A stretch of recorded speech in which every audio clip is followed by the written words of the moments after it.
I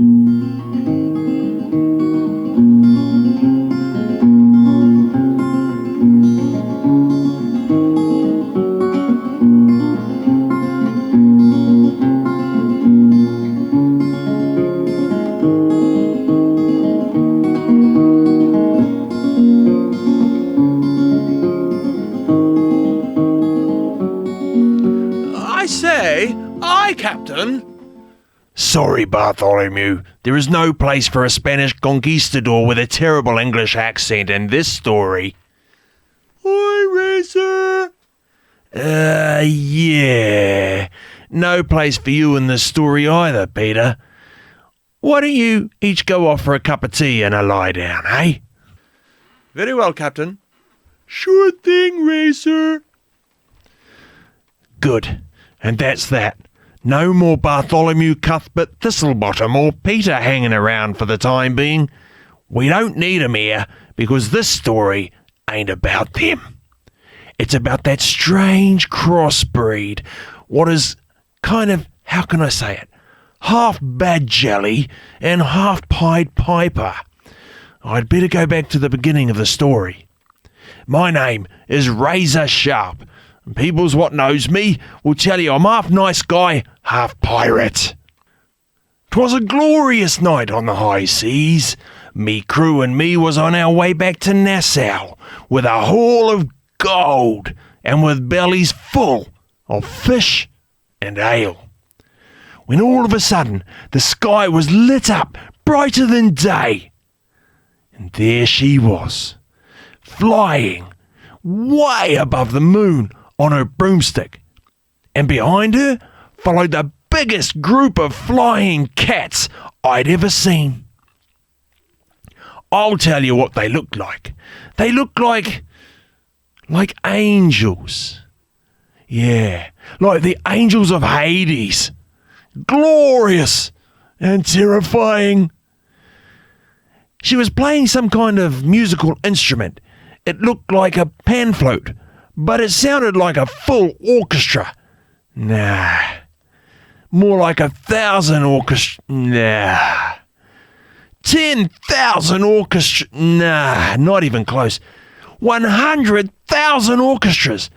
And not just any orchestras.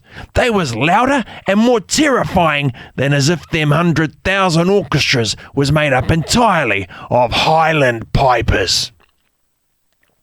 She cascaded down from the heavens, playing hopscotch on the stars, the moon, Elon Musk's satellites, then the clouds, and then she finally alighted on the main deck of our fine ship, the Pirate's Bollocks. Light as a fairy she landed, right there in front of me and me crew.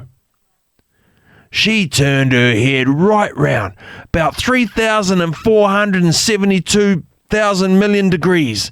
As her head stopped turning, her gaze fixed on me. She looked me in the eye, her flaming eye sockets singeing me beard, me eyebrows, me eyelashes, and the hairs growing down from out me nose. You have something I want, Captain. It was so very strange hearing her speak. Her voice was sweet, so sweet it made me fearful. Like the anxiety you suffer when you're unsure as to when the next wave of pain will erupt from the tooth you should have gotten a filling for a decade ago. A little nervous, I says to her, "What's that you say you're after, ma'am? Dinner?" She didn't respond, so I tried again.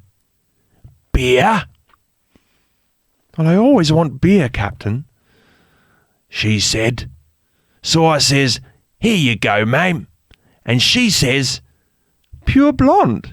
Tasty." I says, "I'm glad you liked it, ma'am. Anything else I can do for you?" I was frightened she was after me crew.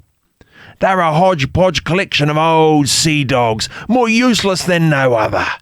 But they're all I have to work with.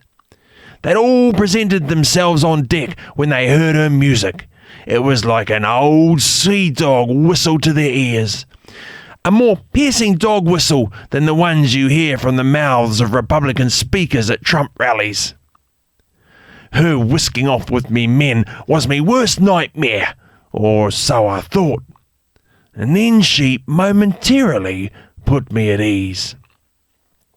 Oh, I'm not interested in your men, Captain, she told me. It was like music to me ears, and for a moment I forgot how scared I was as relief washed over me. And then my heart sank when I realised what she was really after. Every single pussy on the ship, and we had 7, had not only wandered out onto the deck, but they was now drawn to her. These, she told me, indicating all of the pussy we had on board now lounging around the deck at her feet, will be coming with me. I thought, oh no, what will we all do? The men and I will surely miss the comfort we've gotten accustomed to from them 7 pussies. Without them to handle all the varmin, and by varmin, I don't mean the stuff you do growing crops in a pasture on land. I mean the ones who ravage all of your food supplies on board ship. What would the men and I eat between now and Nassau once the rats had taken over the food stores? But she didn't care. She placed that musical thing of hers between her lips and launched herself into the night sky. And all that pussy, the ones she came with, as well as our 7, followed her, walking magically across the sky in the wake of her billowing cape and musicality. I sure will miss them 7 pussies, I says to myself.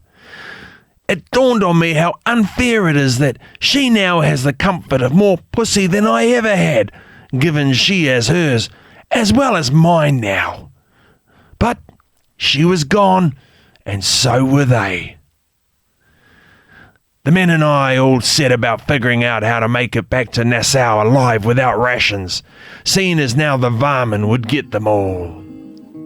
We are pirates, so naturally we chopped off our left legs at the knee so that we could all eat until reaching landfall. Now, every time we see our peg legs, it reminds us of that time of heartbreak when she stole all our pussy from us. Her and them terrible 100,000 orchestras full of Highland pipers. Dragons, pirates on the sea, golden gems, death to enemies. It's an opportunity, life is delivered on